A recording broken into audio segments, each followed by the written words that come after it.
Hi guys, James at RampantLionReviews again for you today with another beer review. For this one we are going to stick to Sweden, but we're going to head up towards Gothenburg for this review once again. Göteborg, as you would say in Swedish, the Swedish craft beer capital up there on the west coast. I've got to put that catchphrase into the Gothenburg reviews now, it's a bit of a tradition apparently. But for this review we're going to return to a brewery that you've seen me review numerous beers from before. This must be review number 30 or so involving this brewery, but if memory serves me correctly, this is a style that I have never had from them before, and it is a style that I've been getting really into again recently, so it makes it quite an interesting review for me, this one, and I hope that you guys enjoy it as well. So for this review we are going to return to Stigbergets Bryggeri, and we're having a taste of the Pilsner today. So this one comes in at 4.8% ABV. I think you know what style of beer this one is, but this was released on the 1st of September 2020 through Stigbergets as part of the regular assortment, or the fast assortment,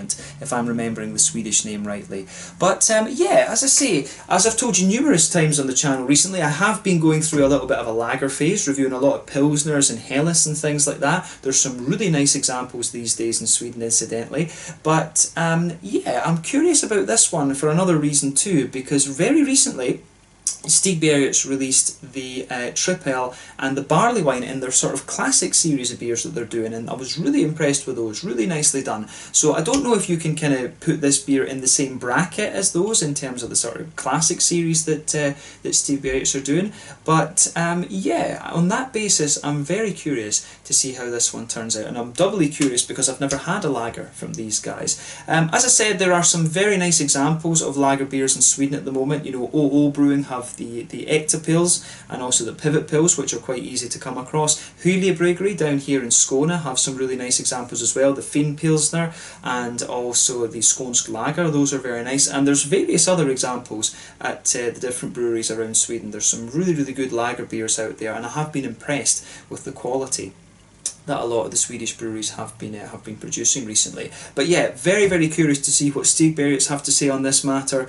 Hopefully this turns out to be a nice Pilsner, and of course when it comes to these beers we do rate them in terms of authenticity. We don't expect these ones to do anything kind of crazy, we just want them to be nice solid examples of the style. So yeah, hopefully this is a good one, and I hope that you guys enjoy my take on this beer as well. Actually quite excited for this one. So yeah, as always with my reviews then, I'll tell you a little bit about the brewery before we taste the beer. If you want to get straight to the tasting, just fast forward. All the usual links are in the description below. That's the brewery website, the link to my other reviews that I've done from Stigbergets Bryggeri before. You will no doubt see more beers from Stigbergets added to that list in the near future. There's all the usual social media down there as well. If you want to see more reviews, do please consider subscribing to the channel. The whole channel of course has a geography based tagging system, so you can go into the homepage and search for beer based on country, city, state, county, province, prefecture, whatever it is you're interested in. Do check out the playlist of beers from different countries. There is one there for all the Swedish beers that I've reviewed for you. That's constantly being added to, and as always please do get in touch and let me know some of the other beers and breweries that you guys would like to see me review. It's always great to hear from you guys that are watching the videos, and the support that you show the channel is hugely appreciated. So anyway, to tell you a little bit about Stigbergets Bryggeri then, on to my brewery notes. So as I've told you on many times, on many occasions before, Stigbergets Bryggeri are based in Gothenburg, Göteborg, up there on the west coast in Sweden, and the company was founded by Nils Hultkrantz and Richard Simonsson.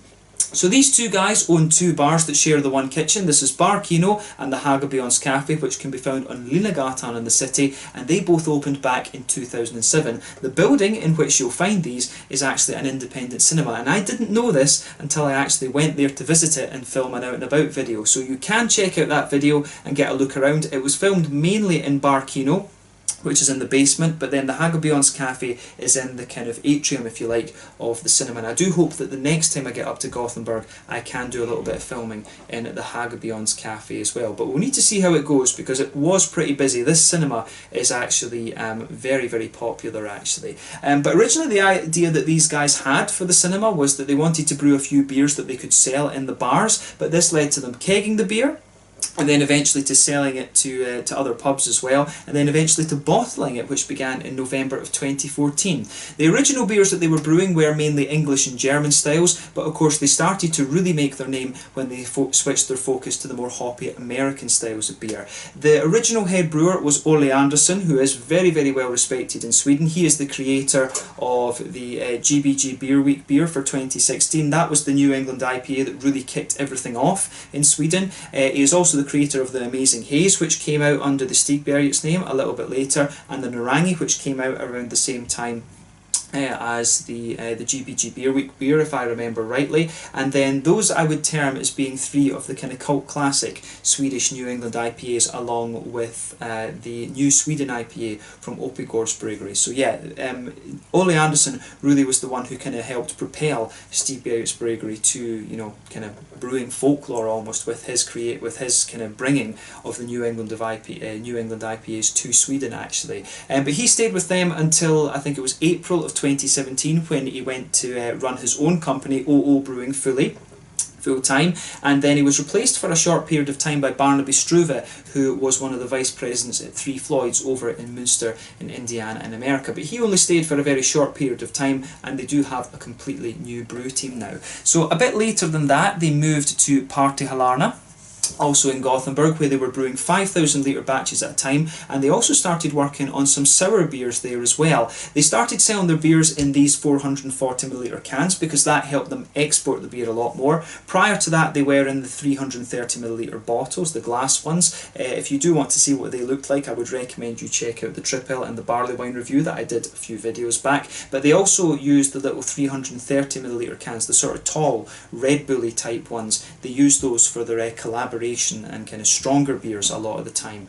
But yeah, because of this, the Stigbergets beers have become a lot more widely available throughout the world. They're quite easy to find in good bottle shops in Europe these days. But in these days the brewery also have a brew team of Ollie Banks, who used to work for Beavertown in London, and Lucas Monroyd, who used to work for All In Brewing in Gothenburg, one of the numerous gypsy breweries that operate in the city. As of summer 2020, they've just moved into a new brewery in Ringen, and they're apparently considering brewing lambic beer there as well. And apparently they are considering opening up a bar there and also swimming facilities too. They were talking in the beernews.se article about this becoming a sort of experience brewery, so it will be interesting to see how that evolves actually. And as I say, hopefully I can get up to Gothenburg once again and film a little out and about video of that if it does come to fruition.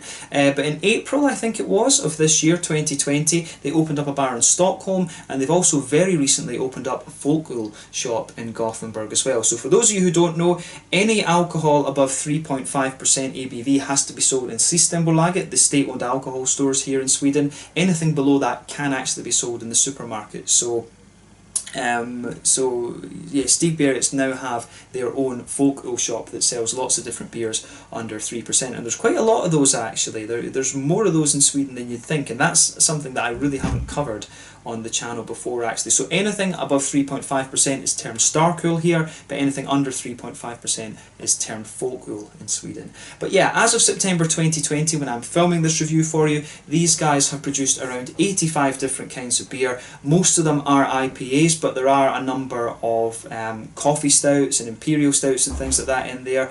I think there are a few sours these days as well, and there's various other kind of random things, but mainly it's sort of pale ales, IPAs, double IPAs, mainly New England things that these guys are producing. But yeah, that's all I can really tell you about Stigbergets Bryggeri for the moment. One of the best known Swedish breweries these days, and one that I really would recommend you check out if you get the chance. Their New England IPAs are great. Very recently I reviewed the Chronic for you, which was the first triple IPA I had from them. I think probably the best beers I've had from these guys in recent times would be the King of Hops. I'm trying to remember the other ones I've had after that actually, but you know, Stigbergets in 2020 they've been doing some really damn good New England IPAs actually. The Mistler was very good. You know, the Bigger Bolder, the new kind of version of the double IPA version of the GBG Beer Week 2016 beer, that was also really good, and the triple dry hopped Amazing Haze was also a really nice one as well. They've been knocking it out with these these IPAs recently, so I would recommend you check out some of the Stigbergets Hazy IPAs if you haven't already. But yeah, some nice classic beers in there as well. But yeah, as I always say, if you want to learn more about this brewery, you can check out the brewery website in the description below. You can follow them on Facebook and Instagram to keep up to date with all the latest goings on, and of course you can check out the Rate Beer, Untappd and Beer Advocate pages to learn more about all the different beers that these guys have done. So yeah, let's get on and actually have a taste of this beer then. I'm very, very curious to see how this one turns out. So as you can see, the artwork on this one is a little bit plainer than you would normally come across from Stigbergets. This one, as I say, I think this is supposed to be another one of the kind of classic beer style releases that they've done. So yeah, 4.8% Pilsner beer, this one, 440ml can. I think I only paid 20, I either paid 26 or 28 kroners for this. Pretty sure of that. But yeah, 440ml can, this one, and it came in at just like £2 something actually. So for a craft Pilsner, I think that's pretty damn good actually. So yeah, this should be pretty nice. So without further ado then, let's get it out and into the glass and see how we get on with this one. So yeah, I'm very, very curious to see what this beer has in store for us, and I really hope that this is a good example of the Pilsner style. Oh yeah, this looks pretty nice actually. So that's about 2/3 of the beer in the glass there, and I'll tell you straight away, just from being a little bit further away from it, the aroma of this comes across as very, very kind of authentic, if you like, and that's what we want from these beers. As I said earlier, if you're having a Pilsner beer, you want it to be authentic and close to the kind of Czech, German type versions of these beer. So yeah, this one looks really nice. This is definitely quite a rich kind of golden straw colour there. See, it's one of the darker yellow Pilsners I can think of that I've come across in recent times. But yeah, as you can see with this one, it's poured, dogs are running about, but as you can see with this beer, it's poured with a nice half finger of a frothy, I'd say a perfect white head on this one. Actually, it doesn't really look creamy, it does look perfect white. There's one or two big bubbles sticking towards the side of the glass there, a few little ones going up towards the bottom of the head, but I mean overall it does look pretty nice, and you can see we are getting some condensation on the edge of the glass because it is quite nice and cold. But yeah, quite a rich kind of straw golden yellow colour, this one, which is exactly what you would expect from one of these kind of Pilsner beers. So yeah, for those of you who don't know the story of the Pilsner, the very first one that was created, from what I understand, was Pilsner Urquell, which I want to say was back in, I want to say, is it 1848? I can't remember, but it was a German brewer who moved to Pilsen in what is now the Czech Republic, the Austro-Hungarian Empire at the time, Bohemia, if we want to get specific on the Czech region. But yeah, he created the first Pilsner. Apparently not a very nice man, the guy who created it, but his beer style has become probably the most popular beer style around. But yeah, as I say, this one looks very nice. Nothing particularly surprising about this beer in terms of appearance when you consider what style it is, but let's have a closer look at the aroma and just see how we get on with this one. But I can tell you, just from the little whiffs I've had of it, this one is pretty damn authentic. Oh yeah, that smells really nice. As I've told you, I've been going through a bit of a lager phase recently. I love this style of beer. I've always thought the kind of Helles and the Pilsners and stuff like this, I always thought the lager beers were underrated. The English beer styles, the IPAs and stuff like that, did get a lot more attention than the German beer styles when it came to it. Although in fairness, the Goza and the Berliner Weisse get a lot of attention these days. But yeah, the aroma that comes off of this is absolutely lovely. So I mean, straight away when you go into this beer, it's one of the kind of, I would say that this is one of the kind of sweeter Pilsners that I've come across in terms of the aroma. You get a nice little bit of that pale kind of white bready quality, just kind of sitting, you know, just kind of sitting underneath everything else in this beer, under the sweetness. So you can feel that sort of, you can smell that sort of pale white bready character in there. You can smell the kind of Pilsner crispness off of this one, but there is quite a lot of a big kind of oily McVitie's digestive biscuit sort of thing. I hesitate to say full-blown caramel, but yeah, with this one I do hesitate with that full-blown caramel type thing, but I think that it's I do think that it's kind of, it's really one of the kind of sweeter Pilsners that I've come across actually, so I would definitely say that, to be honest. But yeah, in terms of the kind of the sweeter side of it, I would say it's got a nice kind of McVitie's digestive biscuit sort of thing going on with it. I I hesitate to say full caramel. It does come across as quite grainy in the aroma, that sort of McVitie's digestive biscuit sort of thing. It really leans towards that sweet edge, and I like that about it, because you've got the crispness underneath it, you've got the breadiness there, but then you've got quite an oily, biscuity character coming out of it as well. Yeah, really nicely done. But yeah, in terms of the hoppy side of things, you get that kind of typical noble earthiness coming out of this one. You do get a little bit of that, how do you say, you do get a nice little bit of that kind of very smooth earthiness there. You've got a nice little touch of herbal character to it, then you've got those brighter floral aromatic notes coming out at the front of the nose. You do get a bit of lighter grassiness from this beer as well, and I would say that overall the aroma coming out of this beer on the green side of the hops, I would say it does lean a little bit more towards the grassy side of things, but the slightly herbal, earthy and floral character that comes out of this beer is really nice, very authentic and noble actually. So either it will be the Czech Sats or Žatec that is in this, or it will be the kind of classic Hallertau Tettnanger things from Germany. There are other options as well. It could be, you know, Styrian Goldings or something like that. Dana would be the other option. You've got Lubelski in Poland. There are other hops that they could use in here, but I think this one, it does come across as very distinct and German, if you like. Although in fairness, it does have a little bit of brightness, so it could be the Czech Sats that's in this one, because it does have that slightly nice kind of bright floral character to it. But yeah, in terms of the fruitiness, I would say that this one comes across as quite peary. There's a wee touch of a kind of gooseberry note in there for me as well, sort of peary gooseberry almost, kind of things you'd expect actually. And there's a nice little bit of a kind of brighter grassy zestiness out of this one, a little bit of that kind of grassy lemony zest sort of thing to this beer. But yeah, I really like how this one, I really like how the aroma of this one goes together. Definitely one of the sweeter Pilsners that I've come across in recent times, but I think the hoppy side of this beer is also very, very nice. So yeah, take a little bit of time and enjoy the aroma of this one before you get stuck into it, but I think this is a very, very nice example of the Pilsner in terms of the aroma. Really curious about this now. So let's have a taste of this and see how we go on. This one is simply called Pilsner, 4.8% lager beer, this one, Pilsner beer from Stigbergets Bryggeri in Gothenburg on the west coast of Sweden. Let's get stuck into this one. Slanje, skål.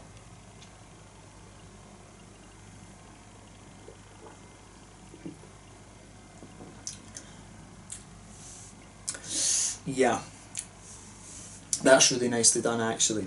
Very smooth first impression, really smooth Pilsner this one. A little bit oily as well actually, and I think that helps bring out some of the sweeter aspects of this beer. But yeah, it comes across very, very authentic actually.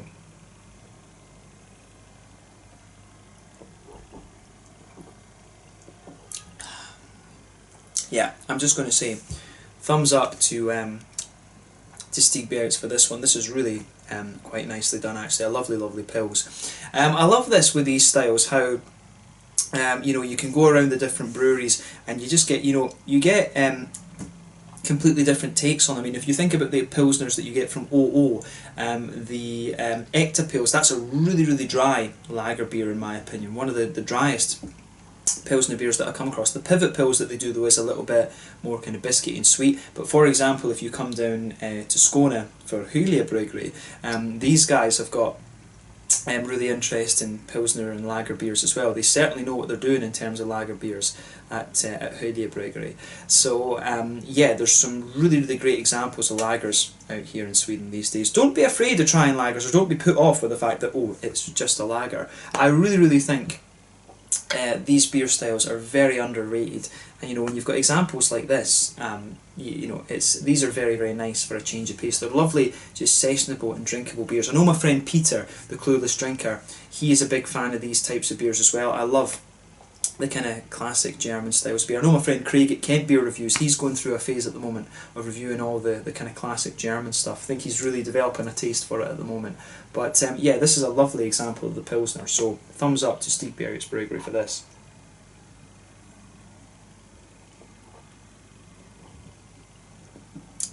Yeah, that's going to go down so easily. So yeah, let's get the rest of this into the glass and just see how we get on. So yeah, as you can see with this one, I'm just going to stick the bottle cap under that so it sits nicely.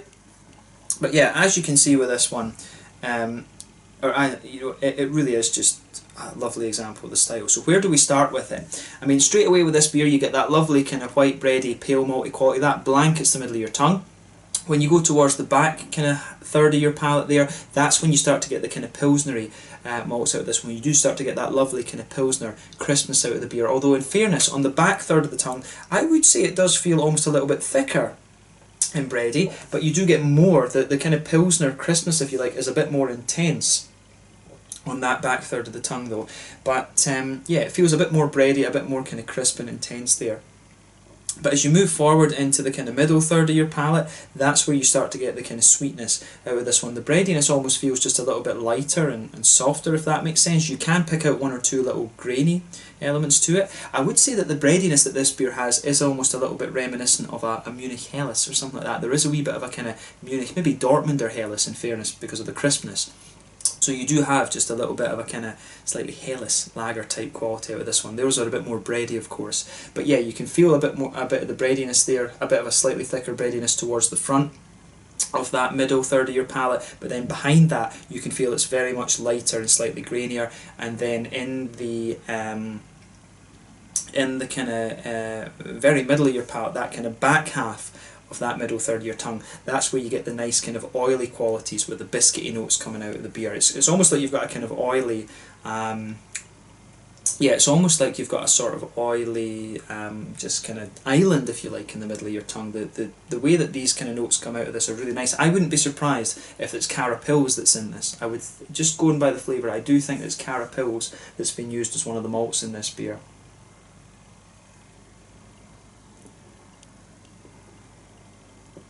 Yeah, pretty sure about that. So yeah, on the back half of that middle third of your tongue, you can feel in the very centre of your palate there is almost just a kind of straight up caramel there, but as you move further out from the centre of it, you can feel it does gradually become more kind of biscuity, like McVitie's Digestive, the sort of oil that kind of holds the grainy parts of the biscuit together. It really does taste like that, and as you go further into the aftertaste, the oiliness actually develops a bit, and the beer does get gradually sweeter and sweeter. I think the sweetness that's in the middle of the palate there is really, really very nice actually. I mean, this is, as I say, this is one of the sweeter Pilsners I've had that's been brewed in Sweden, but I really like this. I certainly wouldn't hesitate to drink it again. It's very rare that I session beers, just because of how much beer I have at the moment for, you know, filming reviews and stuff like this, so it's very rare that I drink beer outside of my YouTube activities, to be honest.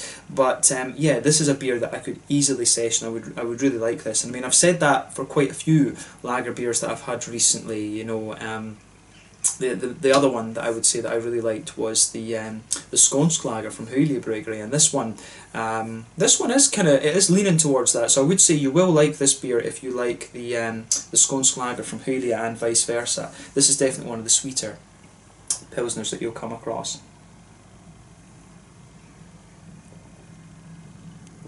But yeah, the crispness that you get with this, I think the crispness does develop a little bit more the more that you drink of it, but this one, for me, yeah, it develops in terms of sweetness, and it's a little bit more bready compared to other Pilsners as well actually. So I really like that about it. I love how these beer styles can have just little nuances depending on which brewery it is that's brewed them, but I really like this beer actually.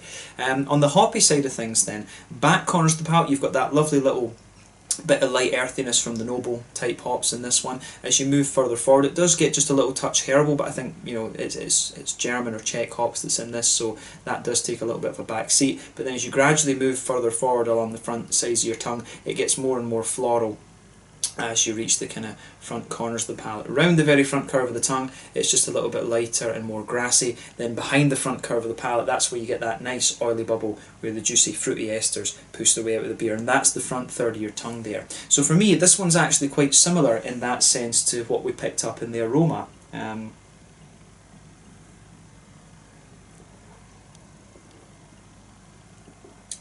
So yeah, for me with this one, you do have a nice little bit of a kind of, on the very front edge of the tongue, you do get a little bit of a nice kind of grassy, lemony, I don't know if lemon is maybe too strong actually. I think it's got a lovely kind of grassy zestiness to it, if you like.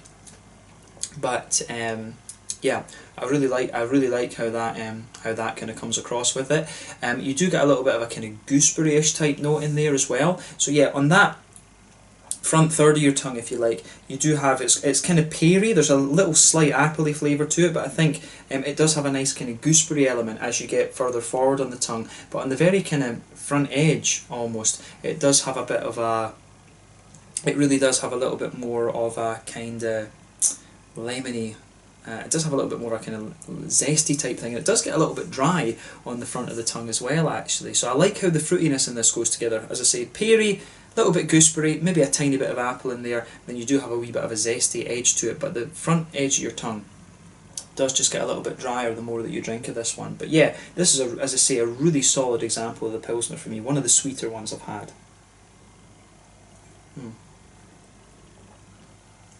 So yeah, in terms of the mouthfeel of this one then, I think we've covered the flavour as much as we really need to be honest.